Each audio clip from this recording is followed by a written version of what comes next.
History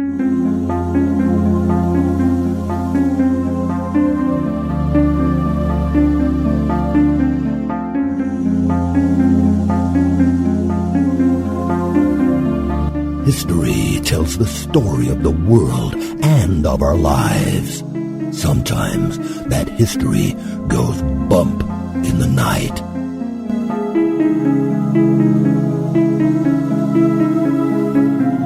Broadcasting from the center of oddity and the supernatural in Central Florida, it's the History Goes Bump podcast. Hello, you spooktacular people. Welcome to this 71st episode of the History Goes Bump podcast. Ghost tours for the theater of the mind. I am your host, Diane. And this is Denise. And on today's show, we're going to Las Vegas, Sin City, Denise. Or Viva Las Vegas, Diane. I was waiting for you to pull out the Elvis again like you did at the end of the last show. Thank you. Thank you very much. You got to do that. Viva Las Vegas. Actually, that would be your guy. So you do him much better. And I'm not the one who does impressions. Well, our listener and executive producer, Heather, is going to be going to Las Vegas in October, and she's going to be staying at a certain casino. And she'd asked if this casino was haunted, and I'm not going to mention where she's staying just for her own privacy. But when we looked at it, Denise, we didn't see any hauntings going on there. So I thought, well, let's take a look at a couple of other casinos. And we found some hauntings going on at Bally's and the Flamingo. So those are the two casinos we're going to be talking about on today's show. Before we do that, Denise, may I just say, welcome autumn. Welcome autumn. You are here. This is my favorite season of the year. Of course, here in Florida, we don't get all the fun changing of the leaves like we used to get in Colorado and everybody else up north gets. But there is a little bit of a chill in the air, and it's almost time for us to start ramping up for Halloween. Oh, that means we're going to watch a horror movie every day in October. I am. Diane's going to watch a horror movie, and and they run all the classics on the Turner Classic Movie Channel. Oh man, it's going to be so good. I'll watch some of the classics. I don't like the new blood, guts, and gore. I actually prefer the kind of horror that's suspenseful. That, to me, is more terrifying than splattering. I'm not really into splatter flicks. Not my thing. Nope, me I either. Can't even watch real surgery. I have to turn away, or I'm like, ugh. So should we share my rules about scary movies? You can if you'd like. So scary movies should not be watched at night. And if you go to a theater, you have to go to a matinee because then you can walk out into the daylight afterwards. Well, that's probably why we don't go to a lot of horror movies, because they're better at night. And I scare Diane, and she always gets mad at me, but I'm like, isn't that the point? I guess you do help to bring the thrills and the chills to the horror movies, because I'll just be sitting there quietly thinking, okay, this is where we're going to have one of those jump things they do. It's either going to be a cat or a dog or something stupid, and I'm all prepped for it. And Denise, even if I tell Denise it's coming, she still jumps through the ceiling. But before she does that, she grabs me, which causes me to jump. I am looking forward to October. We are going to bring it in like a lion. Forget about the whole thing they say about spring and all that stuff. I like how you just changed the whole March thing. Come in like a lion, leave like a lamb to October. Because October is the month. Not only is this my birthday month, we will be celebrating our first anniversary of the show. Yes, we will. We're going to bring you a spectacular roundtable for that. We have another roundtable set up for later in the month. We're going to have our spooktacular Halloween special. We've already got lots of great stories for that. If you want to continue to send yours in, you're more than welcome to do that. Denise, where can they send those to? They can send them to historygoesbump@gmail.com. We'll take any of your feedback there. Make sure you check out our website, historygoesbump.com. We want to welcome some folks to the Spooktacular crew. Felicia, welcome. Welcome, Felicia. Alice. Hey, Alice.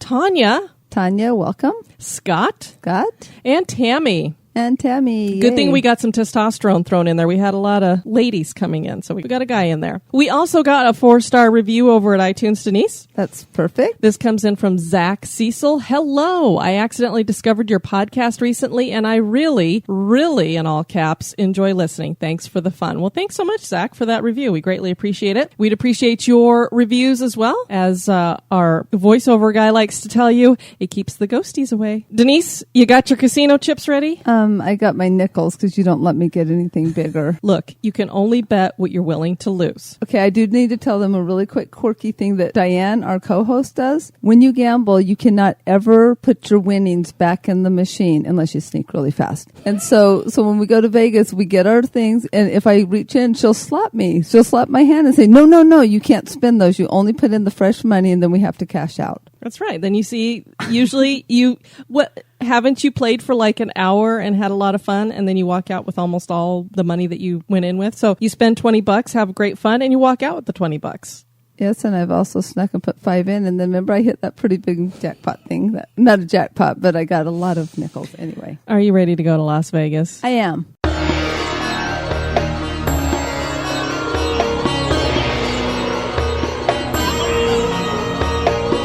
Become an executive producer of the History Goes Bump podcast for as little as $1 a month.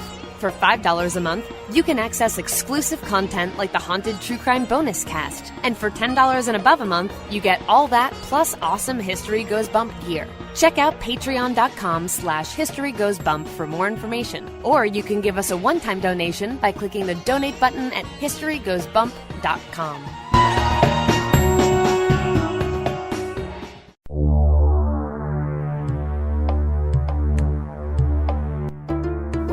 This moment in Oddity history.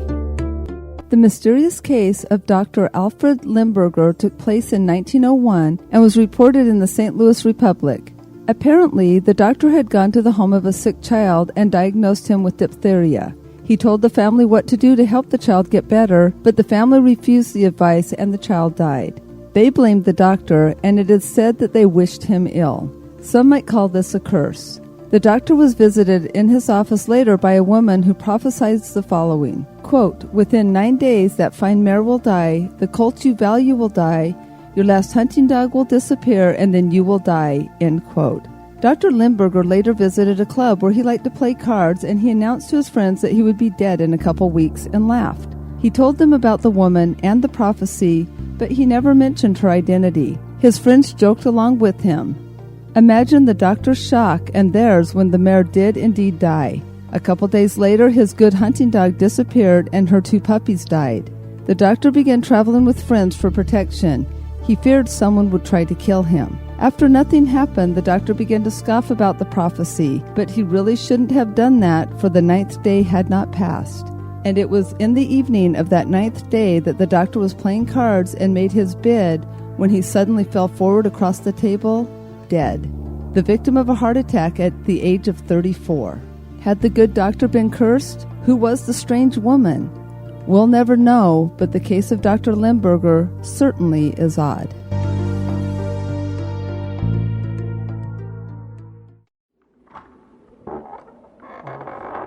Welcome. We have been expecting you.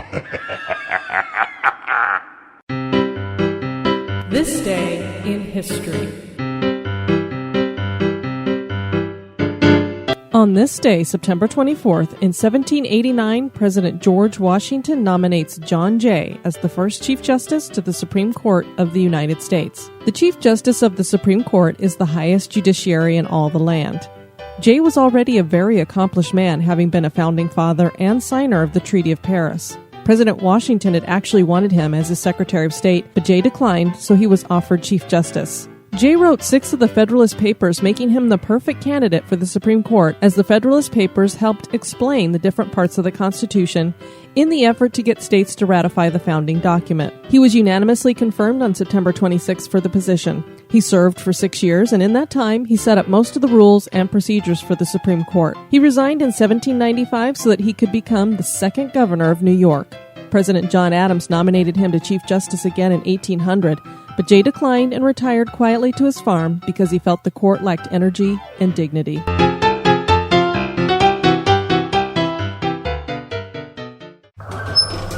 Hello, this is Victoria from victoriaslift.com. When I'm not taking those who must choose their destiny for a ride on the lift, I'm listening to History Goes Bump podcast. History isn't boring, it's terrifying. The past remains with us, and so do its spirits. Can you hear them calling? They want you to know their stories. Listen now to their voices and the truth from the past. Las Vegas has always been considered Sin City because of the permissiveness of what most people consider to be sin, like gambling, sex, drinking, prostitution, and much more. Las Vegas was a warm retreat for gangsters at one time, and some of those gangsters helped Vegas to become the city it is today. People driving towards Las Vegas witness the glow on the horizon from all the neon lights that sparks the imagination. What child hasn't sat stunned in a car watching all those blinking lights? This place is the capital of entertainment and a good time. Las Vegas plays host to more than just the living, though. A city caught up in this much emotion is the perfect setting for ghostly activity. Today we explore just two of the places that are reportedly haunted. The Flamingo and Bally's have interesting histories that have led them to be rumored to be haunted. Get out your tokens and loosen up that arm for some one-on-one with a one-armed bandit as we venture into the casinos of Vegas. Las Vegas means the meadows in Spanish. The Las Vegas Valley was oasis-like and contained springs that were only known to Native Americans until a scout named Rafael Rivera came upon the area while searching for water.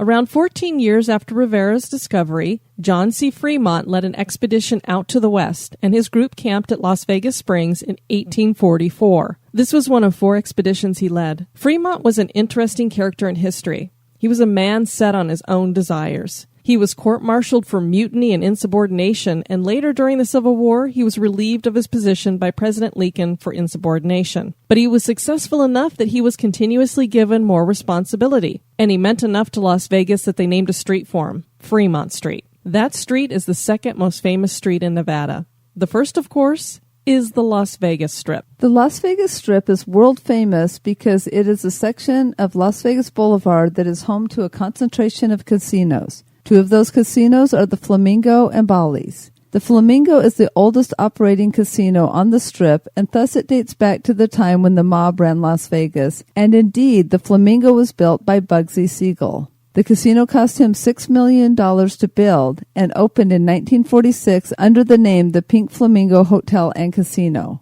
Originally, the property was owned by Charles Pops Squires. He was one of Vegas's first settlers. Margaret Folsom bought the property from him in 1944 and then sold it to Billy Wilkerson. He was planning on building a resort that would be the finest in town, but the war caused supplies and building materials to soar, and Wilkerson soon ran into financial issues. Bugsy and his gang had come to Vegas for the gambling, and when they heard Wilkerson was having problems with finances, they posed as businessmen and bought a 2/3 share of the project. One of the fun facts is that Pops paid $288.75 for the property, while Wilkerson paid $84,000. Talk about a profit on your land. No kidding. I wish our house would go up. Actually, no, I don't, because then taxes would follow it. Exactly. And we do have some original pictures in the show notes if you want to see what these casinos look like when they first got their start. The Flamingo was built in the Art Deco and streamlined modern styles. That's the kind of style that you see in old Miami. George Vernon Russell was the architect. Some of Wilkerson's design ideas would become staples at casinos. The idea for no clocks and no windows in the casinos was his, as well as the fact that even non-gamblers have to walk through the casino to register and get around the hotel. When the finances dwindled and Bugsy and his partners were brought on, another architect was hired named Richard Stradelman. Del Webb became the contractor. The hotel opened with 105 rooms, tennis courts, a 9-hole golf course, and a trap shooting range. There was a habitat built for flamingos that was a garden courtyard. The Flamingo did not receive its name from Bugsy. Hollywood went with the legend in the movie Bugsy that claims Bugsy named it for his girlfriend, whom he nicknamed Flamingo because of her long, skinny legs. Wilkerson gave the casino its name when he first started designing the building. I guess he liked exotic birds. And flamingos are pretty cool, so. They are cool. I do like them, especially when they come with little Mickey Mouse ears that you put on them. Oh, yeah, like our flamingo in the yard. Yes, we do have a pink flamingo for the yard. With Mickey Mouse ears. Bugsy may have been good at running criminal enterprises, but he had real issues running a legitimate hotel and casino. During building, which was still ongoing even after the casino officially opened, cost overruns reached $4 million.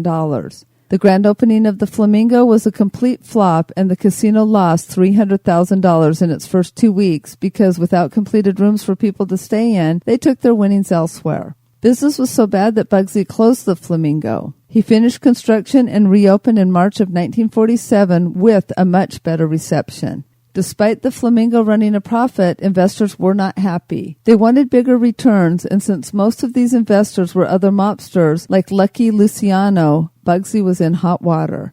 A meeting was called in Havana, and Bugsy completely lost his temper and stormed out. Not a good idea with the mob. As one would expect, a hit was ordered on Bugsy, and he was killed while sitting on a couch in the home of his girlfriend on June 20th, 1947. At the same time, several mobsters walked into the Flamingo and took over operations peacefully. The killing of Bugsy would make national news, and suddenly everybody wanted to come to exciting Las Vegas. The Flamingo changed ownership and names many times along the way, including becoming the Flamingo Hilton under the Hilton Corporation for some time. Harrah's Entertainment is the current owner. The hotel was expanded to 3,626 rooms, and the casino now covers 77,000 square feet. That's a big hotel. Yep.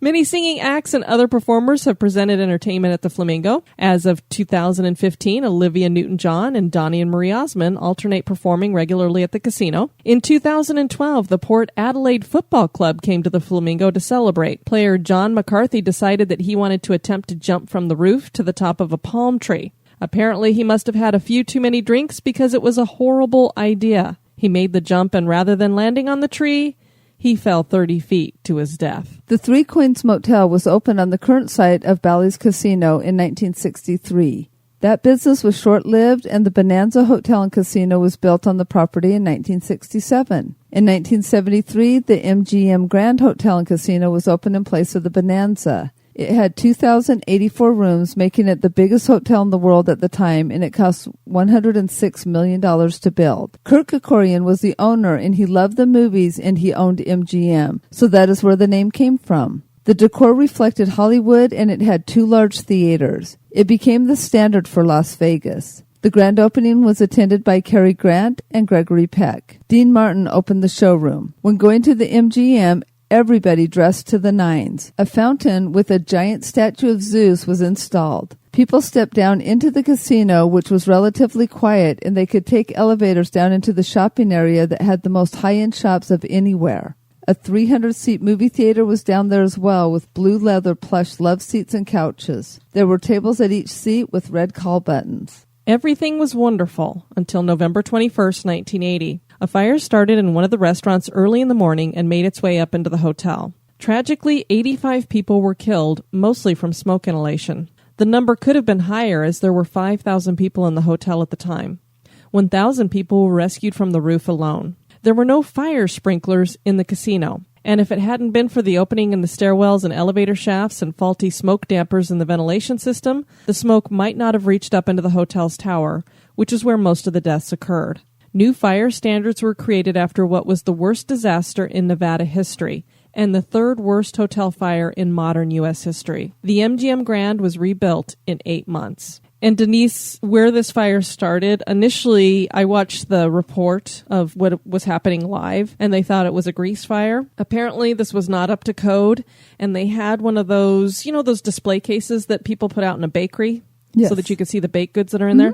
They're supposed to be self-contained and keep themselves cool. Well, this one was not self-contained, and it was hooked into a special condenser and coil system that went up into the wall, and they didn't make sure that they installed it according to code, and so it would rattle against the electrical system that was there, and it was wearing whatever covering or coating was on the wiring that was there, and that's what ended up sparking the fire, because the problem is the condenser vibrated continuously while it was keeping stuff cold, and all that vibration, eventually those electric wires were hitting the coil, I guess, and so a spark got going, and it was early morning, and a lot of people actually never woke up. They were found dead in their beds from the smoke inhalation because it just went right through the ventilation system. In 1985, the hotel was sold to the Bali Entertainment Corporation for $594 million and renamed to Bally's. The Hilton Hotels Corporation bought Bally's in 1995. Hilton eventually formed their casino holdings under Caesars Entertainment Incorporated, and Harrah's Entertainment bought Bally's in 2005. So the Flamingo and Bally's are under the same ownership. Recent news was made at Bally's in 2013 when a gunman opened fire in the after-hours club there, wounding 2 people and killing a third because he didn't want to pay the cover charge. Hauntings and casinos seem as though they would go hand in hand with all the connections to the mob, but also because of the strong emotions that run high. For many of us, gambling in a casino is a fun pull of the arm on a slot machine, but for some, it is a serious business. Those with gambling addictions or just simply caught in the horrible wheel of trying to win back money that one couldn't afford to lose have real heavy emotions at play. There is the intense stress, the anger, and most importantly, the fear. And with Bally's playing home to a location that once had a deadly fire, it's not surprising that there are reports that the Flamingo and Bally's are both haunted. Bugsy Siegel invested a lot of time and money into the Flamingo, so it is not surprising that he would want to stick around in the afterlife, and he has. He is seen most often as a full-bodied apparition in the presidential suite that he designed with bulletproof windows and 5 exits. He is also seen near the pool. There's a memorial for him in the garden, and occasionally his spirit has lurked there as well. A cleaning lady quit after seeing Bugsy's ghost on the 5th floor. So that's all we found for hauntings when it comes to the Flamingo. There could be something else there, but mostly it just seems that it's Bugsy hanging out. And isn't it interesting? Bulletproof windows, 5 exits so that he could make a quick escape in case anybody tried to kill him and he gets shot at his girlfriend's place. Guess he didn't think about making her place bulletproof. Yeah. The upper floors at Bally's report the most activity, which started almost immediately after the big fire. Full-bodied apparitions have been seen many times. The disembodied sound of weeping and screaming is heard. The acrid smell of smoke is reported many times, and the occasional fire alarm goes off for no reason in particular. A service elevator in the North Tower was the scene of several employees' deaths. Modern-day employees claim that they all avoid the elevator at all costs because of the strange occurrences that happen with that elevator. Casino goers have reported seeing a strange, misty smoke in a corner that seems to be enveloping a woman. This apparition has actually been witnessed playing the slot machines before disappearing. A bluish-green spirit that appears to be disoriented has been seen. A comment at TripAdvisor states, quote, "The hotel was good and the location is right in the middle of the strip. I had a nice room on the 23rd floor. The only odd thing was that at 6:30 one morning, I observed a woman standing in my room for about 3 minutes until she slowly faded away," end quote. I don't know about you, but if there's a woman standing there for 3 minutes, I don't think I'm just sitting there looking at her for 3 minutes. I'd be like, depending upon what form she's taken, if she's see-through, I'm out of the room. If she's solid, I'm telling her to get out of the room. So I thought that was kind of interesting. Hey, we had a great place on the strip. The only strange thing was there was this woman that just was standing at the end of the bed, and then she just vanished. It was kind of weird. I know. It's like, well, maybe they were a fan of Twilight. They were used to things of the afterlife or other life showing up on their bed to watch them sleep. Well, this person is not the only one that had issues on that 23rd floor. So if you're staying at Bally's and you don't want to have a haunting experience, don't stay on the 23rd floor. This also came from TripAdvisor, and this person had quite the harrowing experience. Quote, "I had no clue about what I was getting into. I upgraded to a renovated room on the 23rd floor. Initially, I was happy about the room until I encountered weird things that took place in the early a.m., around 3. I had the worst 4 sleeps ever, so I'm assuming they stayed for 4 days. My wife had her first night terror ever. She was facing the wall, yelling and screaming at the top of her lungs so loud I jumped out of bed, clenching my chest. She was yelling stuff like, 'Oh my God,' and 'Leave me alone,' and was running towards the door. The screams coming from her were so loud that I thought security was going to be called. I was so frightened that I had a hard time breathing for like 45 minutes. This was the first time in her life she had a night terror. Other weird things were chills running through my body constantly. It started from my head and would go through my body, out of my feet, and cycle through repeatedly. I travel a lot, and I thought this was weird, so I decided to go talk to customer service, and I asked them if there was history to the room. She assured me that she had no recollection of anything on that room recently and offered us to stay on a much lower floor. I declined because I wanted to still have a bar fridge, and I didn't believe in ghosts or supernatural stuff, and convinced myself it was probably a bad dream that she has no memory of. My wife and I returned to the 23rd floor, and as I exited the elevator, I made a comment to her that was, "What would you do if there was a fire here?" I never made comments like that before.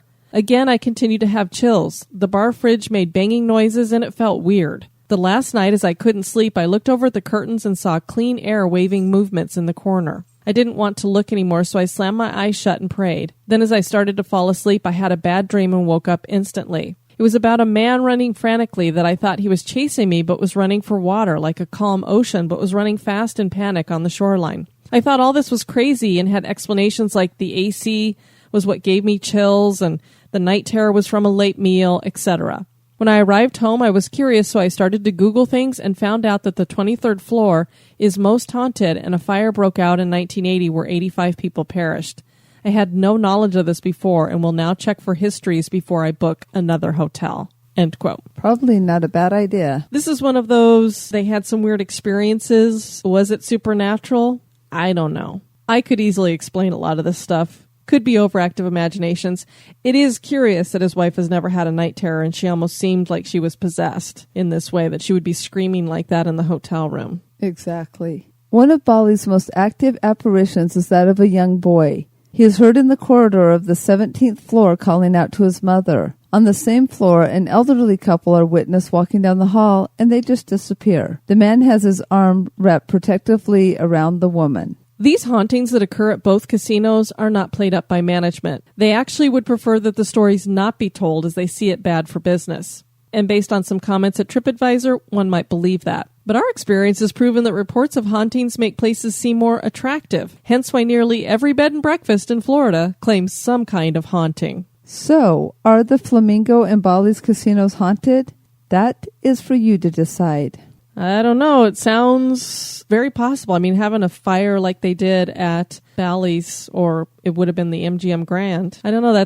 You've got all kinds of stuff going on when it's fire. You know, you've got pain, you've got fear. Yep. All kinds of stuff going on there. Not to mention that the people who survived were going to be exuding those kinds of emotions as well. So who knows? I do know it could be kind of a haunting place for you if you have a gambling problem. Oh, yes, it could. Definitely. So Denise, since the next show was your idea, why don't you share with everybody what we'll be covering? Well, we thought it was time to go back to a person who is haunted, and this one also carries a curse. So we'll be talking about the life and afterlife of Bruce Lee. Sounds like it'll be a good one.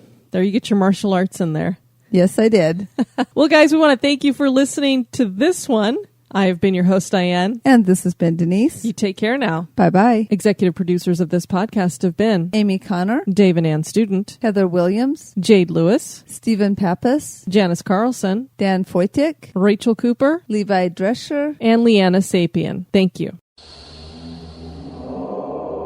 Be sociable. Drop the chain rattling, neck biting, and shape shifting, and join us on Facebook and Twitter at History Goes Bump. Like the page and follow us.